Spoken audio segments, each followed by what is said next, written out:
আপনারা এই যে হিন্দু ভাইয়েরা সনাতন ধর্ম অবলম্বী যারা আছেন, আপনাদের উদ্দেশ্যে কিছু কথা বলতে চাই।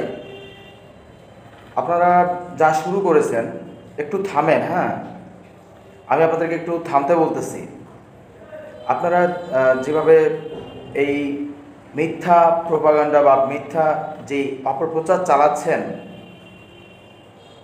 কি লাভে আপনারা কি লাভে এই অপপ্রচার চালাচ্ছেন? আপনাদেরকে হয়তোবা জানি না কোনো নেতাকর্মী বা কোনো কারো দেখানো ইয়াতে বা কারো শিখিয়ে দেওয়া বলিতে আপনারা এইভাবে মিথ্যা প্রচার চালাচ্ছেন কিনা। আপনারা কোন লাভে কি আশায় এই যে মিথ্যা অপপ্রচার চালাচ্ছেন? আপনারা অনেকেই প্রচার করতেছেন কি আপনাদের বাসাবাড়িতে লুটপাট করে নেওয়া হয়েছে এবং অগ্নিসংযোগ ঘটানো হয়েছে এবং মন্দিরে ভাঙচুর করা হয়েছে। দেখা যায় যে আপনারা যেভাবে প্রচার চালাচ্ছেন তার অর্ধেকও হয়েছে কিনা সন্দেহ। আপনারা কি বোঝাতে চাচ্ছেন?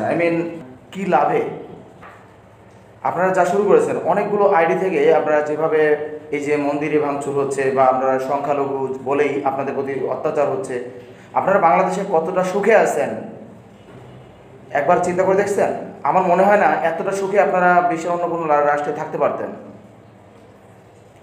যে পরিস্থিতি, এই পরিস্থিতিতে বাংলাদেশে আমাদের বর্তমানে বলতে গেলে আপনাদের চেয়ে মুসলমানরা বেশি ক্ষতিগ্রস্ত হয়েছে।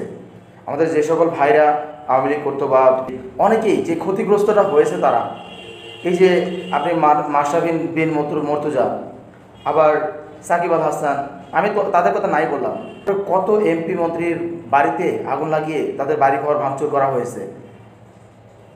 এবং মুসলমান ভাইরা যারা অন্য রাজনৈতিক দল করতো তাদের প্রতিও প্রতিহিংসার ইয়াতে অনেকেই তাদের বাড়িতে লুটতরাজ বা সন্ত্রাসবাদ চালিয়েছে।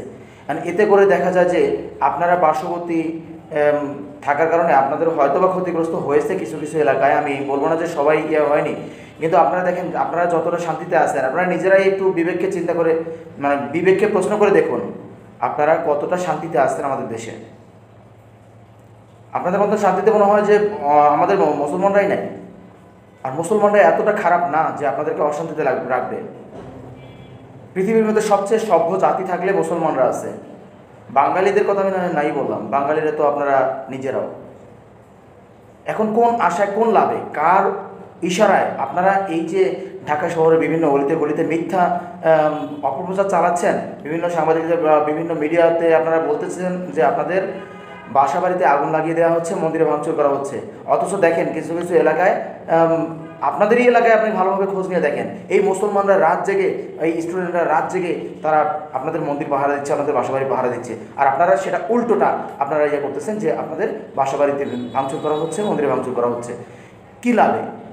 আপনারা দেশটা কি ভালো থাকুক আপনারা কি চান না? আপনি কার শেল্টার চাচ্ছেন?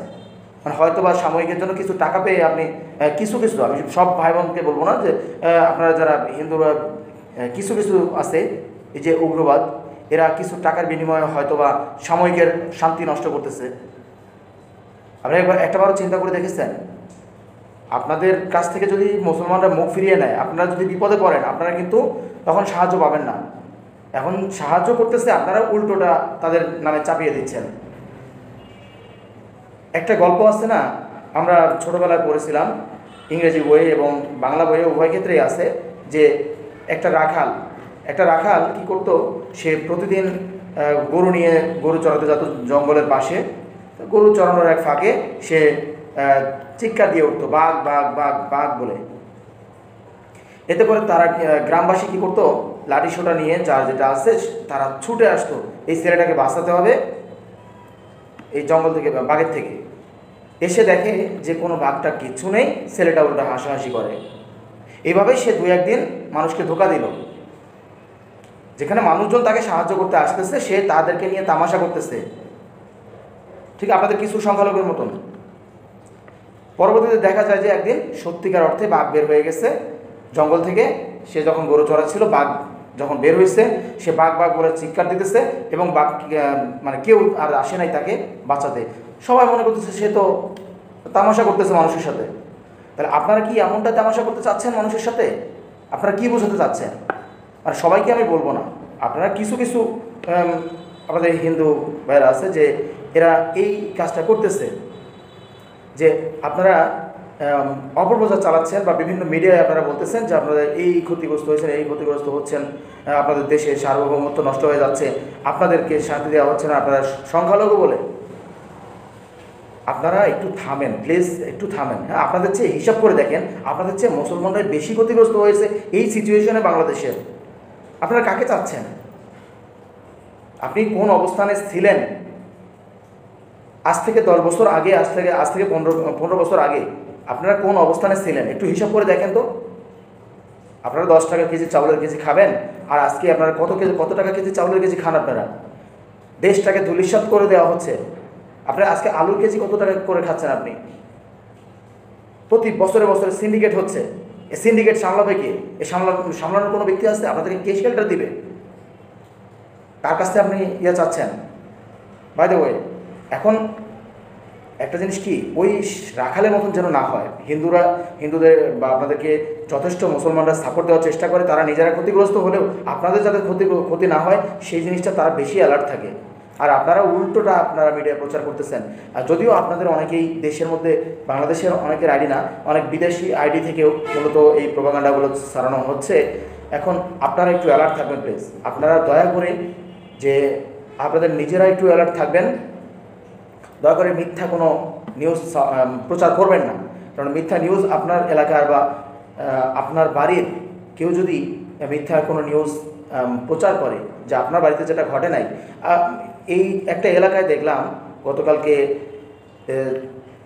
সোশ্যাল মিডিয়া ভিত্তিক একটা সংবাদ মাধ্যম, তারা প্রচার করেছে, একজন সাংঘাতিক প্রচার করেছে, সে সাংবাদিক না, সাংঘাতিক হারামজাদা প্রচার করেছে যে অমুক এলাকায় আপনার হিন্দুদের বাড়িতে বা মন্দিরে ভাঙচুর করে সব কিছু লুটপাট করা হয়েছে। অথচ বিবিসি বাংলার সাংবাদিক তিনি সরেজমিন যখন দেখতে যান তখন দেখা যায় যে তারা উল্টো বলতেছে যে না, আমরা অনেক ভালো আছি, আমাদেরকে এলাকাবাসী অনেক সেভ করতেছে। তাই এই কুলাঙ্গার সাংবাদিককে আমি মনে করি আমি মনে করি ওকে যদি পায় না তাহলে কি যে করবে। এখন ওই যে ওকে যদি মারে, ও কি মিডিয়া যায় কান্নাকাটি করবে যে আমাকে অন্যায়ভাবে মারা হয়েছে। সে যে কী আকামটা করছে সেটা তার আর করবে না, স্বীকার করবে না, বা সবাই তো এটা দেখতেছে না। বাই দ্য ওয়ে, সো আপনারা প্লিজ আপনাদের কাছে হাত জোর করে বলতেছি, আপনারা এই মিথ্যা অপপ্রচারটা বন্ধ করুন। আমাদের দেশের মধ্যে শান্তি নষ্ট করবেন না। দেশটা একটু স্থিতিশীল পরিবেশ আনার জন্য আপনারা সহায়তা করুন এবং মুসলমানদের সাথে আপনারা সম্প্রীতি বজায় রেখে চলার চেষ্টা করুন। আর না হয় দেখা যায় যে ওই রাখাল ছেলের মতন অপপ্রচার চালাতে গিয়ে যখন বিপদে না পড়বেন তখন কেউ আপনাদেরকে সাহায্য করবে না। দেখবেন আশেপাশের আপনার প্রতিবেশীরা বলবে যে এরা তো হারামখোর, এরা অকৃতজ্ঞ লোকজন, এদেরকে সাপোর্ট করা বা এদেরকে সাহায্য করা যাবে না। সো নিজের পায়ে নিজেরা কুড়াল মারবেন না, দয়া করে একটু থামুন। হ্যাঁ, নিজের পায়ে নিজেরা কুড়াল মারবেন না। আর এই মিথ্যা প্রচার চালাতে গিয়ে যখন দেখবেন যে আমরা ছাত্ররা যদি খেপে যায়, তখন দেখবেন যে আপনাদের প্রতি যখন এই ছাত্ররা খেপে যাবে, যে মিথ্যা প্রোপাগান্ডা যখন ছড়াচ্ছেন, মিথ্যাভাবে যখন নিউজ ছড়াচ্ছেন আপনাদের এলাকায়, যেই ব্যক্তিরা ছড়াচ্ছে তার ফেসবুক আইডি থেকে, তাকে কিন্তু কেউ না কেউ চিনে। তখন দেখা যায় যে তাকে যে পরিমাণ টর্চার করা হবে, এই স্টুডেন্টরা যদি করে খেপে যায়। So be careful. আপনারা দয়া করে কোনো অপপ্রচার চালাবেন না, এটাই আপনাদের প্রতি বলার ছিল। দেশের সার্বভৌমত্ব নষ্ট করার চেষ্টা করবেন না। ভালো থাকবেন সবাই।